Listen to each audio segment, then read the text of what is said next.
Hi friends, ಎಲ್ಲರೂ ಹೇಗಿದ್ದೀರಾ? ಚೆನ್ನಾಗಿದ್ದೀರಾ? ನಾನು ಚೆನ್ನಾಗಿದ್ದೀನಿ, ನೀವು ಚೆನ್ನಾಗಿದ್ದೀರಾ ಅಂತ ಅಂದ್ಕೊತಾ ಇದ್ದೀನಿ. ಫ್ರೆಂಡ್ಸ್, ಇವತ್ತೇನಪ್ಪ ರೆಸಿಪಿ ಅಂದರೆ, ಇವತ್ತು ಬಂದು ನಮ್ಮ ಉತ್ತರ ಕರ್ನಾಟಕ ಸ್ಪೆಷಲ್ ಬಂದು ಕರ್ದಂಟು ಮಾಡ್ತಾಯಿದ್ದೀನಿ. ಅಂದರೆ ಈಗ ಅಂದರೆ ಶ್ರಾವಣದ ಹಬ್ಬ ಇನ್ಮೇಲೆ ಹಬ್ಬಗಳದ್ದು ಒಂದೊಂದೇ ಸರ್ಮಾಲೆ ಥರ ಈಗ ಹಬ್ಬ ಸ್ಟಾರ್ಟ್ ಆಗ್ತಾ ಬರುತ್ತೆ ಫ್ರೆಂಡ್ಸ್ ಇನ್ಮೇಲಿಂದ. ಹಾಗಾಗಿ ಸ್ವೀಟ್ ಮಾಡ್ತಾಯಿದ್ದೀನಿ ಇನ್ಸ್ಟೆಂಟಾಗಿ 10 ನಿಮಿಷದೊಳಗೆ ರೆಡಿ ಮಾಡೋವಂಥ ಸೂಪರಾಗಿರೋ ಕರ್ದಂಟು ನಮ್ಮ ಉತ್ತರ ಕರ್ನಾಟಕ ಸ್ಪೆಷಲ್. ಹಾಗಾಗಿ ಬನ್ನಿ ಹೇಗೆ ಮಾಡೋದು ಅಂತ. ಕಮ್ಮಿ ಐಟಮ್ಸ್ ಫ್ರೆಂಡ್ಸ್, ತುಂಬ ಸೂಪರಾಗಿರುತ್ತೆ. ಬನ್ನಿ ಹೇಗೆ ಮಾಡೋದು ಅಂತ ತೋರಿಸ್ತೀನಿ. ಈ ಕರ್ದಂಟು ಮಾಡೋಕ್ಕೆ ಬೇಕಾಗಿರೋ ಐಟಮ್ಸ್ ನೋಡಿ ಫ್ರೆಂಡ್ಸ್. ಒಂದು ಬೌಲಷ್ಟು ಅಂದರೆ ನಾನು 125 ಗ್ರಾಮಷ್ಟು ತೊಗೊಂಡಿದ್ದೀನಿ ಪುಟಾಣಿ. ಆಮೇಲೆ 100 ಗ್ರಾಮ್ನಷ್ಟು ಸಕ್ಕರೆ ತೊಗೊಂಡಿದ್ದೀನಿ. ಹಾಗೆ ಗೋಡಂಬಿ ಮತ್ತು ಒಂದು ಏಲಕ್ಕಿ ತೊಗೊಂಡಿದ್ದೀನಿ. ಅಂದರೆ ಪುಟಾಣಿ ಜೊತೆಗೆ ಏಲಕ್ಕಿ ಹಾಕಿ ಪುಡಿ ಮಾಡ್ಕೊತೀನಿ. ಮೇಲೆ ಡೆಕೋರೇಷನ್ಗೆ ಗೋಡಂಬಿ ಮತ್ತು ಶೇಂಗಾ ಬೀಜ ಹಾಕ್ಬೋದು, ಇಲ್ಲಾಂದರೆ ಒಣಕೊಬ್ಬರಿ ತುರಿದು ಹಾಕ್ಬೋದು ಫ್ರೆಂಡ್ಸ್. ಇದು ಈಗ ಬೇಕಾಗಿರೋ ಐಟಮ್ಸು. ಈಗ ನಾವು ಪುಟಾಣಿನ ಮಿಕ್ಸಿ ಮಾಡ್ಕೊಳ್ಳೋಣ ಫ್ರೆಂಡ್ಸ್.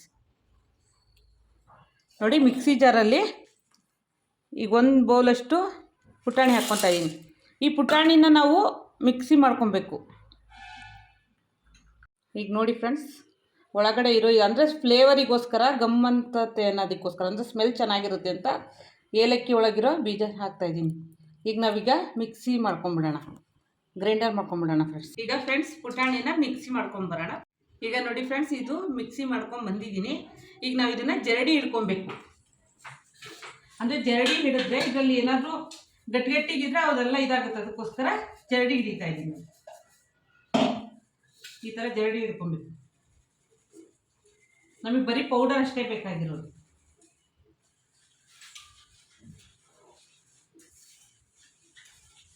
ಇದರಲ್ಲಿ ಉಳಿಯೋದನ್ನ ನಾವು ಚಟ್ನಿಗೆ ಏನಕ್ಕಾದ್ರೂ ಹಾಕೊಂಡು ನೋಡಿ ಫ್ರೆಂಡ್ಸ್, ಈ ರೀತಿ ಬರುತ್ತಲ್ವ, ಇದನ್ನ ತೆಗೆದಿಟ್ಕೊಂಡು ಚಟ್ನಿ ಮಾಡ್ಕೊಳಕ್ಕೆ ತಗೊಂಡು ಯೂಸ್ ಮಾಡ್ಕೊಬೋದು. ನೋಡಿ, ಈಗ ಇದನ್ನ ಅಳತೆ ಮಾಡ್ಕೊಬೇಕು. ಇದು ಅಳತೆ ಮಾಡ್ಕೊಂಡು ಸಕ್ಕರೆ ಹಾಕೋದು ಎಷ್ಟು ಅಂತ ತೋರಿಸ್ತೀನಿ. ಈಗ ಅಳತೆ ಮಾಡ್ಕೊತಾ ಇದ್ದೀನಿ ಫ್ರೆಂಡ್ಸ್. ಈ ಬೌಲ್ ತೊಗೊಂಡಿದ್ದೀನಿ ನಾನು. ಈ ಬೌಲಲ್ಲಿ ಎಷ್ಟಾಗುತ್ತೋ ಆ ಬೌಲ್ ಲೆಕ್ಕದಲ್ಲಿ ಸಕ್ಕರೆ ಹಾಕೋದಕ್ಕೆ ನಮಗೆ ಈಸಿ ಆಗುತ್ತೆ, ಅದಕ್ಕೋಸ್ಕರ. ನೋಡಿ ಫ್ರೆಂಡ್ಸ್, 1 ಬೌಲ್ ತೊಗೊಂಡಿದ್ದೀನಿ.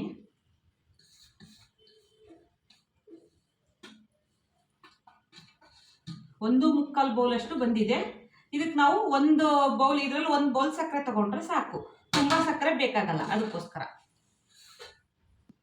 ಈಗ ಈ ಪ್ಲೇಟ್ ಅಂದರೆ ಬೇಗ ರೆಡಿ ಆಗುತ್ತಲ್ವ ಫ್ರೆಂಡ್ಸ್, ಅದಕ್ಕೆ ನಾನು ಈ ಪ್ಲೇಟಿಗೆ ತುಪ್ಪ ಹಚ್ಚಿ ರೆಡಿ ಇಟ್ಕೊತೀನಿ.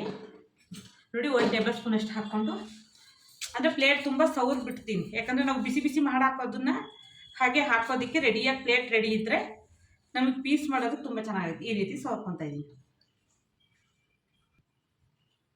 ಈಗ ಗ್ಯಾಸ್ ಹಚ್ಕೊಂಡು ಫ್ರೆಂಡ್ಸ್, ನಾವು ಈಗ ಸಕ್ಕರೆ ಪಾಕ ರೆಡಿ ಮಾಡ್ಕೊಬೇಕು. ಅದಕ್ಕೆ ನಾನು 1 ಬೌಲಷ್ಟು ಸಕ್ಕರೆ ತೊಗೊಂಡಿದ್ದೀನಲ್ವಾ, ಇದು ಸಕ್ಕರೆ ಮುಳುಗೋಷ್ಟು ನೀರು ಹಾಕ್ಕೊಬೇಕಷ್ಟೇ.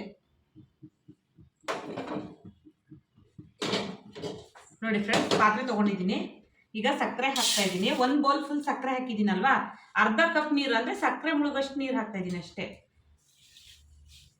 ತುಂಬ ನೀರು ಬೇಡ ಫ್ರೆಂಡ್ಸ್. ನೋಡಿ, ಈ ರೀತಿ ತುಂಬ ನೀರಿಲ್ಲ, ಸ್ವಲ್ಪ ಸಕ್ಕರೆ ಕರಗೋಷ್ಟು ಅಷ್ಟೇ.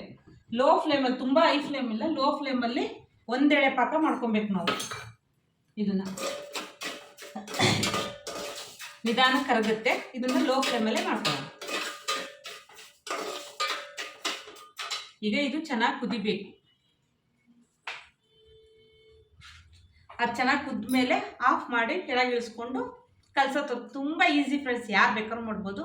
ಅದಕ್ಕೆ ಹೇಗೆ ಬರುತ್ತೆ ಅಂತ ನೋಡೋಣ ಫ್ರೆಂಡ್ಸ್. ಇದು ಕುದೀತಾ ಇದ್ದಾಗ ನಾವು ಚೆಕ್ ಮಾಡಬೇಕು. ಹಿಂಗೆ ತೆಗ್ದು 1 ಎಳೆ ಪಾಕ ಬಂದರೆ ಸಾಕು, ಇನ್ನೊಂದು ಸ್ವಲ್ಪ ಬಂದರೆ ಸಾಕು. 1 ಎಳೆ ಪಾಕ ಬಂದರೆ, ಕುದೀತಾ ಇದೆ ಅಲ್ವಾ ಲೋ ಫ್ಲೇಮಲ್ಲಿ, 1 ಎಳೆ ಪಾಕ ಬಂದರೆ ಸಾಕು. ಚೆನ್ನಾಗಿ ಮಿಕ್ಸ್ ಮಾಡ್ಕೊತಾ ಇರೋಣ.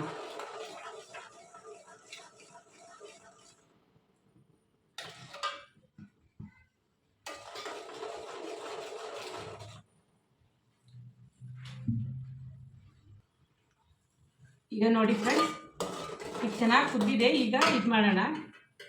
ಈ ರೀತಿ ಅದು ನೋಡಿದ್ರೆ 1 ಎಳೆ ಪಾಕ ಬರಬೇಕು ಫ್ರೆಂಡ್ಸ್. ಇಲ್ಲಿ ನೋಡಿ,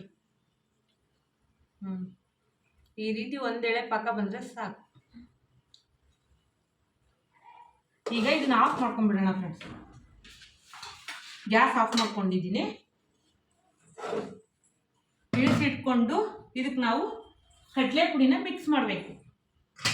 ನೋಡಿ ಈ ರೀತಿ ಹಾಕ್ಕೊಂಡು ಈ ಕೆಳಗೆ ಇಳಿಸಿದ್ಮೇಲೆ ಸ್ವಲ್ಪನೇ ಮಿಕ್ಸ್ ಮಾಡಿ ಫ್ರೆಂಡ್ಸ್. ಹಾಕ್ಕೊಂಡು ಅಂದರೆ ಒಂದೇ ಸಲ ಗಂಟಾಗುತ್ತೆ ಅನ್ನೋದಿದ್ರೆ ಸ್ವಲ್ಪನೇ ಹಾಕ್ಕೊಂಡು ಚೆನ್ನಾಗಿ ಮಿಕ್ಸ್ ಮಾಡಿ.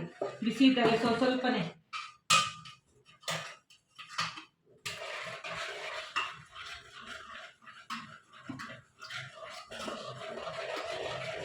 ಕರ್ದಂಟು ತುಂಬ ಚೆನ್ನಾಗಿ ಬರುತ್ತೆ. ಈ ರೀತಿ ನೋಡಿ ಚೆನ್ನಾಗಿ ಮಿಕ್ಸ್ ಮಾಡ್ತಾ ಇದ್ದೀನಿ. ಈಗ ನಾನಿರೋ ಇನ್ನೊಂದು ಸ್ವಲ್ಪ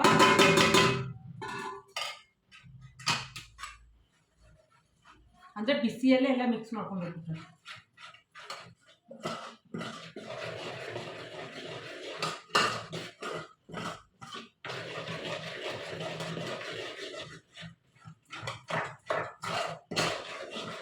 ಬೇಗ ಗಟ್ಟಿ ಆಗುತ್ತೆ. ಪ್ಲೇಟಿಗೆ ಹಾಕ್ಕೊಬೇಕು.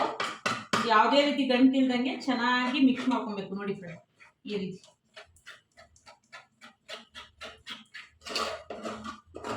ಮನೇಲೆ ಈಸಿಯಾಗಿ ಮಕ್ಕಳಿಗೆ ಏನಾದರೂ ಮಾಡಿಕೊಡ್ಬೇಕು ಅಂದಾಗ ಈ ರೀತಿ ಮಾಡಿಕೊಡಿ. ನೋಡಿ ಯಾವುದೇ ರೀತಿ ಗಂಟಿಲ್ಲ ಫ್ರೆಂಡ್ಸ್. ನೋಡಿ ತುಂಬ ಚೆನ್ನಾಗಿ ಬರ್ತಾ ಇದೆ. ಇದಕ್ಕೆ ನಾನು ಸಣ್ಣ ಸಣ್ಣ ಕಟ್ ಮಾಡಿರೋಂಥ ಗೋಡಂಬಿ ಹಾಕ್ಕೊತಾ ಇದ್ದೀನಿ. ಅಂದರೆ ತಿನ್ನೋಬೇಕಾದ್ರೆ ಒಂದೊಂದು ಬಾಯಿಗೆ ಸಿಕ್ಕಿದ್ರೆ ಚೆನ್ನಾಗಿರುತ್ತೆ ಅಂತ. ಈಗ ಈ ರೀತಿ ಚೆನ್ನಾಗಿ ಮಿಕ್ಸ್ ಮಾಡ್ಕೊಂಡಿದ್ದೀವಲ್ವ, ಇದನ್ನು ನಾವು ನೋಡಿ ಪ್ಲೇಟಿಗೆ ಹಾಕ್ಕೊಳ್ಳೋಣ. ಯಾಕಂದರೆ ಬೇಗ ಗಟ್ಟಿ ಆಗುತ್ತೆ ಫ್ರೆಂಡ್ಸ್, ಅದಕ್ಕೋಸ್ಕರ.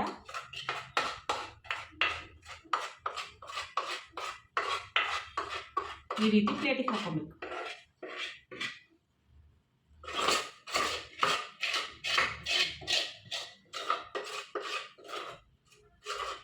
ಹತ್ತು ನಿಮಿಷಕ್ಕೆ ರೆಡಿ ಆಗಿಬಿಡುತ್ತೆ.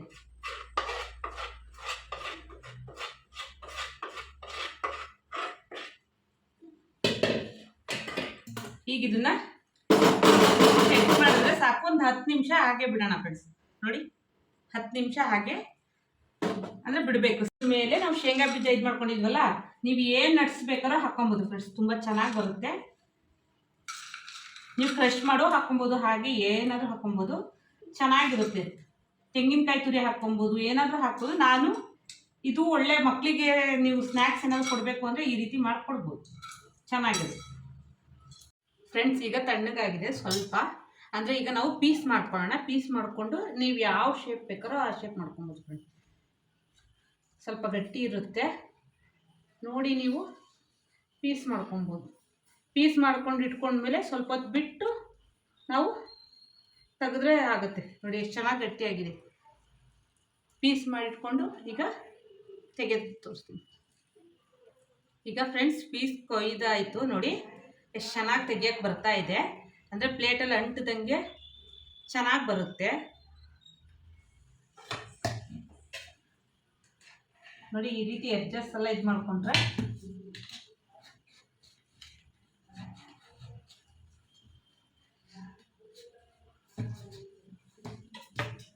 ನೋಡಿ ಫ್ರೆಂಡ್ಸ್, ಈ ರೀತಿ ಸೂಪರಾಗಿ ಪೀಸ್ ನೋಡಿ ಮನೆಯಲ್ಲೇ ಈಸಿಯಾಗಿ ಕರ್ದಂಟು ಮಾಡ್ಕೊಬೋದು. ಈಗ ಇದನ್ನು ಪ್ಲೇಟಿಂಗ್ ಮಾಡ್ತೀನಿ ಫ್ರೆಂಡ್ಸ್. ಈ ವಿಡಿಯೋ ಇಷ್ಟ ಆಯಿತು ಅಂದರೆ ಲೈಕ್ ಮಾಡಿ, ಶೇರ್ ಮಾಡಿ, ಕಮೆಂಟ್ ಮಾಡಿ, ಹಾಗೆ ಸಬ್ಸ್ಕ್ರೈಬ್ ಆಗಿ ಎಲ್ರಿಗೂ ಶೇರ್ ಮಾಡಿ. ನಿಮ್ಮ ಫ್ರೆಂಡ್ಸು ಫ್ಯಾಮಿಲಿ ಎಲ್ರಿಗೂ ಶೇರ್ ಮಾಡಿ. ಬಾಯ್.